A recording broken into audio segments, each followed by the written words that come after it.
Au commencement était la parole, et la parole était avec Dieu, et la parole était Dieu.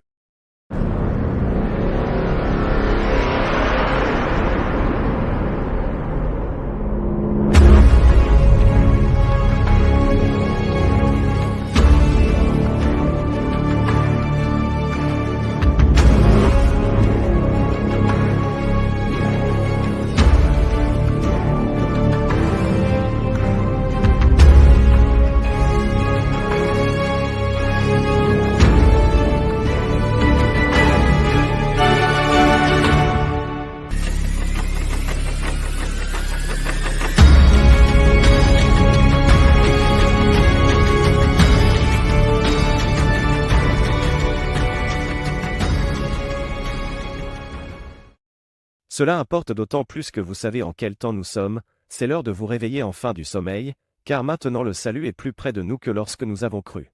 Vous connaîtrez la vérité.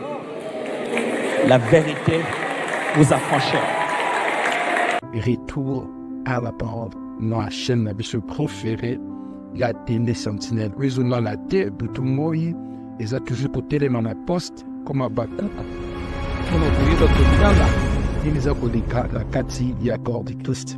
Voilà, salut, shalom la grande famille, que Dieu vous bénisse. Merci d'avoir choisi cette chaîne, notre chaîne préférée, la télé sentinelle.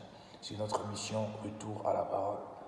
Ça fait vraiment un bail, mais nous bénissons Dieu pour nous accorder une fois de plus la grâce et l'opportunité, l'occasion de pouvoir faire ce numéro.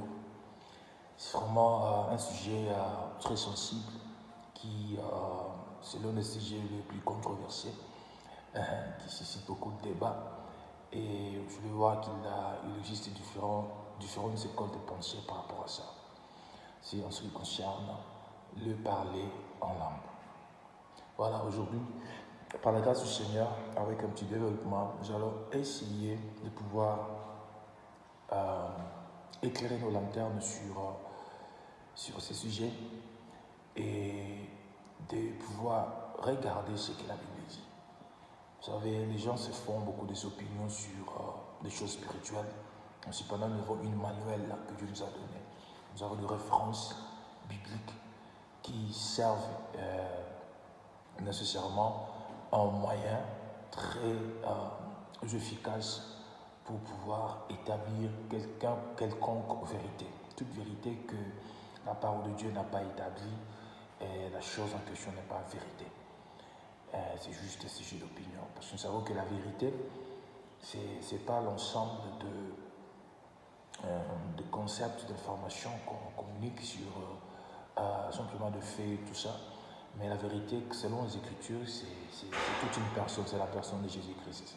Vous voyez, c'est toute une personne. Alors, cette personne a sa pensée, a sa façon de voir les choses. Cette personne de Jésus-Christ a aussi un message, parce que lui-même lit les messages. Vous voyez. Donc, je vais attirer notre attention sur ce point ici de parler en langue. Vous savez, techniquement parlant dans la Bible ne parle pas en fait du don de parler en langue.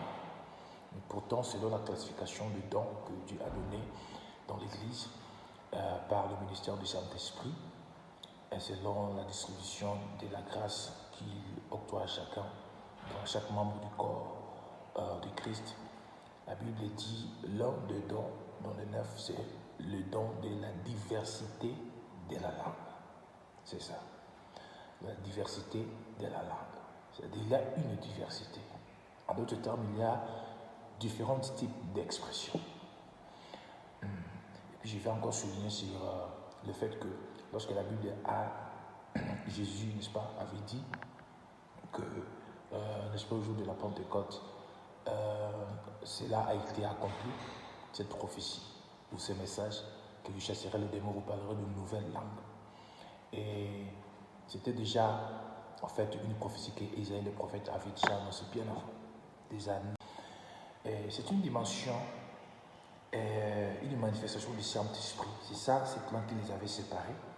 Et puis, ils commençaient maintenant à parler les langues de différents types de nations qui étaient réunies en ce jour-là.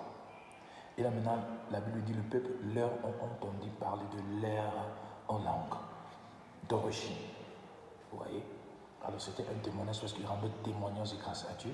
C'était pour créer une atmosphère là qui était vraiment attirante. Et quand les uns et les autres, donc le peuple et les nations qui étaient là, ont été réunis parce qu'ils étaient vraiment étonnés. Et comment ces Juifs peuvent-ils parler nos langues? Et voilà, maintenant Pierre a pris maintenant la parole et il a parlé, il a passé le message. Les 3000 hommes ont été sauvés. Donc nous avons des types d'expressions, de manifestations de langue dans la chambre haute. La langue de feu, ok? Et il y avait aussi la manifestation de la diversité des langues. Langue de feu, la question se pose. Comment l'expliquer? Comment a été l'expression? Oui. Un jour on en parlera à long et en large. Mais cependant, je vais simplement mettre l'accent sur le fait que la famille, le parler en langue, parmi les dons spirituels qui existent, ou parmi les manifestations du Saint-Esprit, la plus combattue, c'est le parler en langue, parce que c'est une langue nouvelle qui n'a jamais existé dans l'ancienne alliance. C'est un don, vous allez voir, parmi les 9 dons spirituels. Il n'existe que ce don de la diversité des langues qui apparaît comme un nouveau don dans le contexte du Nouveau Testament, parce que tous les autres 8 dons en opération qui existent ont déjà existé ou ont déjà été manifestes dans l'ancienne alliance. Par exemple, le don de la guérison, le don de miracle, des fois, beaucoup de prophètes ont manifesté ce genre d'expression du Saint-Esprit par rapport au don. Mais cependant, le don de parler en langue ou l'expression, là, ce genre d'expression, c'est vraiment du nouveau. La diversité des langues. Ce n'est pas le don des langues. Il ne s'agit pas d'une expression, mais il y a une variété d'expressions, il y a une expression diverse. En fait, dans le domaine de parler en langue, il y a 3 dimensions que le corps de Christ devrait savoir. Très important. Les 3 dimensions du parler en langue, lesquelles sont 1. La langue personnelle. Deuxièmement, c'est la langue de preuve et la langue prophétique. Il y en a 3 dimensions. Okay? Donc parlons de la première dimension. Lorsqu'on parle de la langue personnelle ou la langue de prière, cette expression est un langage de prière et d'édification personnelle, d'édification spirituelle. C'est un moyen pour les individus de communiquer directement avec Dieu. C'est un système que Dieu a créé. C'est-à-dire souvent considéré comme un langage de l'esprit. Là, nous voyons l'expression de l'esprit. Tu peux vérifier ça dans 1 Corinthiens chapitre 14, verset 2. La Bible dit « Car celui qui parle la langue ne parle pas aux hommes, mais à Dieu. » La deuxième dimension, c'est la langue de preuve. Cela fait référence à la manifestation du don où une personne qui parle dans une langue qui n'est pas la sienne et qui est comprise par d'autres, souvent comme un signe pour les incroyants. Là, vous pouvez remarquer ça dans Marc chapitre 16, verset 17. Voici les miracles qui accompagneront ceux qui auront cru.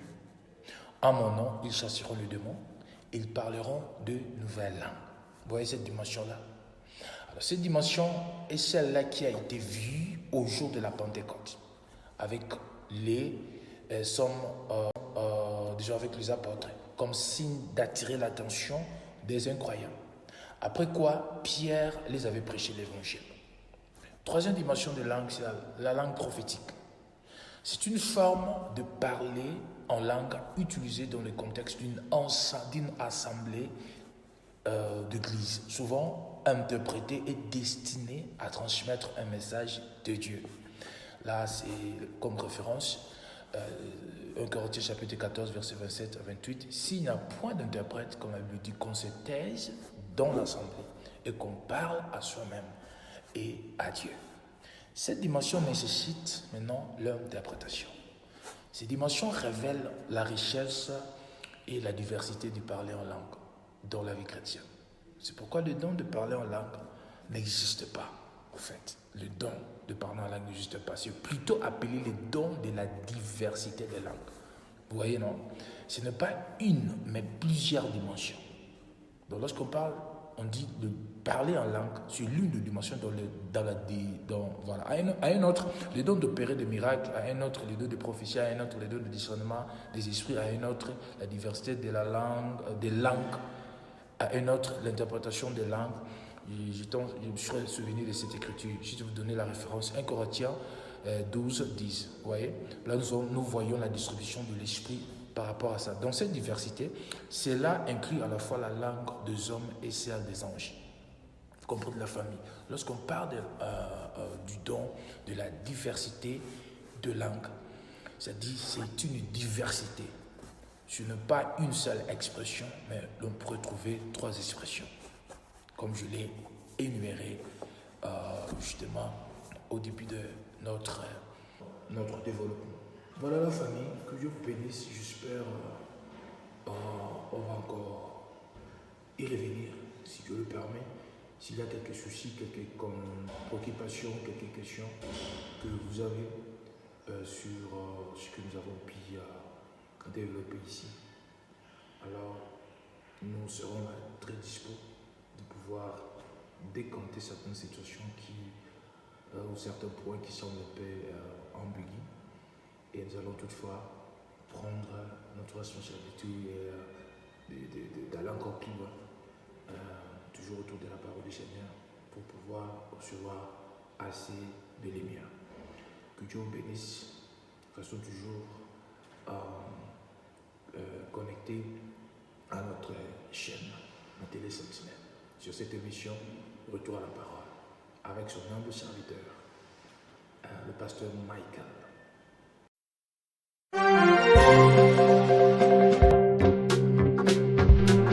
Télé Sentinelle, la chaîne chrétienne sur YouTube qui vous ouvre les écluses de la parole de Dieu avec la Sentinelle Michael TV. C'est le temps de nous réveiller du sommeil spirituel.